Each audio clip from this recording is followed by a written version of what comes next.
അന്താരാഷ്ട്ര കായികവേദിയിൽ കരുത്തു തെളിയിച്ച് പെരുമ്പാവൂരിന്റെ അഭിമാന താരം അനന്തു പ്രദീപ്. ന്യൂഡൽഹിയിൽ നടന്ന വാക്കോ India open international kick boxing കപ്പിൽ അനന്തു സ്വർണ്ണ മെഡൽ കരസ്ഥമാക്കി.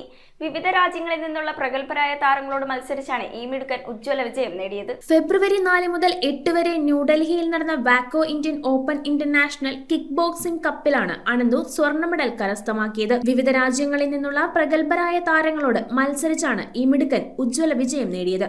ദേശീയ തലത്തിലും തന്റെ ആധിപത്യം ഉറപ്പിച്ച ശേഷമാണ് അനന്തു അന്താരാഷ്ട്ര മത്സരത്തിൽ സ്വർണം നേടുന്നത്. 2025 ജൂലൈ 16 ഛത്തീസ്ഗഡിലെ റായ്പൂരിൽ നടന്ന വാക്കോ സീനിയർ ആൻഡ് മാസ്റ്റർ നാഷണൽ ചാമ്പ്യൻഷിപ്പിലും അനന്തു സ്വർണ്ണ മെഡൽ നേടിയിരുന്നു. പെരുമ്പാവൂരിലെ R4 ക്ലബിൽ ഇന്ദ്രജിത് TSന്റെ കീഴിലുള്ള കഠിന പരിശീലനമാണ് അനന്തുവിനെ ഈ നേട്ടങ്ങൾക്ക് അർഹനാക്കിയത്. അസാമാന്യ പോരാട്ട വീര്യം പ്രകടിപ്പിക്കുന്ന അനന്തു പ്രദീപ് വരും കാലങ്ങളിൽ ലോക കായിക വേദിയിൽ ഇന്ത്യയുടെ വലിയ വാഗ്ദാനമായി മാറുമെന്ന പ്രതീക്ഷയാണ് നാടിനും നാട്ടുകാർക്കും. News bureau, Perumbavoor. റിങ്ങുകൾ 1 ഗ്രാമിൽ തുടങ്ങുന്ന മാലകൾ, നെക്ലസുകൾ 9,000 രൂപ മുതൽ ഡയമണ്ട് നെക്ലസുകൾ 1 ലക്ഷം മുതൽ ആരംഭിക്കുന്ന വെഡിംഗ് സെറ്റുകൾ. കൂടാതെ നിങ്ങളുടെ പഴയ സ്വർണത്തിന് ഏറ്റവും ഉയർന്ന മൂല്യവും. Maharaja gold and diamonds,